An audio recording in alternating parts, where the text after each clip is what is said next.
So can you describe a little bit more this whole vacuuming up of the Menhaden by some large companies of the Menhaden from the bay and offshore, I guess?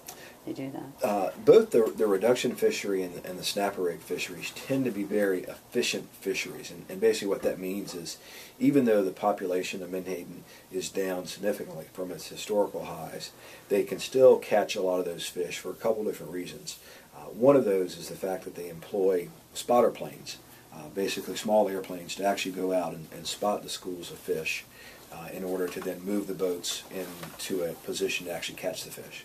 And what they actually do is that the fishery does not operate on Saturdays and Sundays to reduce conflicts between recreational fishermen and things like that. But what they actually start doing is flying on Sunday evening to start to kind of spot the schools and figure out where they're going to be, and that way they kind of have a head start when they start their operations on Monday morning.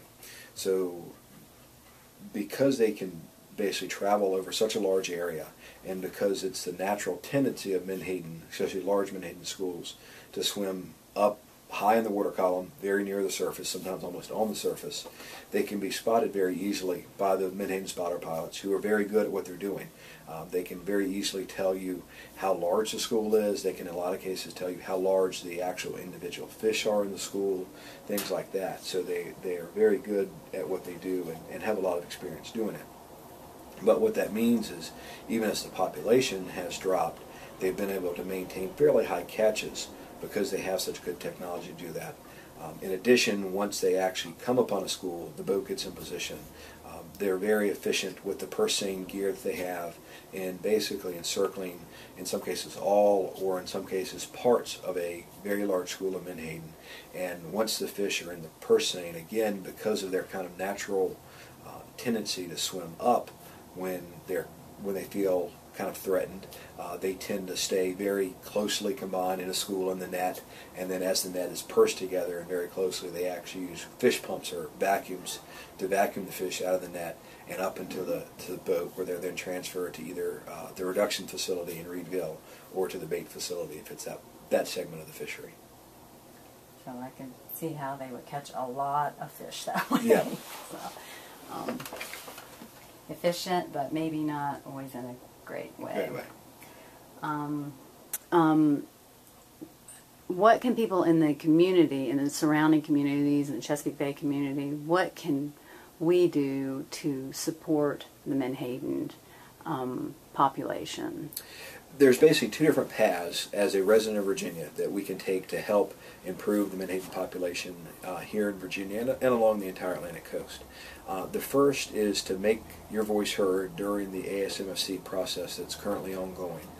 ASMFC will go out for public comment again in late summer, early fall, and they will have some much better defined management measures that they'll go out with and get public input on. And writing to ASMFC and letting them know that folks have a great interest in Menhaden conservation is very important. The last time that ASMFC went out and got comments on a Menhaden regulation, and this was when we set the new management standards last fall, they received over 92,000 comments on that regulation, and that by far is the most they've ever received on any sort of fisheries management plan in the past. And we need that type of effort again in the fall to make sure ASMFC knows loud and clear that people throughout Virginia and throughout the Atlantic coast want to see Menhaden managed in a way that is much more conservation oriented in the future. The second part that people need to become involved in is at our state General Assembly level. Menhaden is the only fish in Virginia that's still managed by the Virginia General Assembly. And so that means that every year when our elected officials go to Richmond, they probably will discuss Menhaden in some way, shape, or form. Next year's General Assembly session, the 2013 General Assembly session, will be when Virginia will most likely have to adopt a new management plan for Menhaden based on what ASMFC adopts in late fall of this year. So it would be critically important that citizens who are concerned about Menhaden, one, write their elected officials during the General Assembly session to support legislation that brings Virginia into compliance with the ASMC plan. But it's also important that they start to talk to their elected officials now, while the elected officials are back in their district, and let them know that they're very concerned about how Menhaden have been managed in the past, and they want to see a more conservation-oriented Menhaden management plan in Virginia in the future.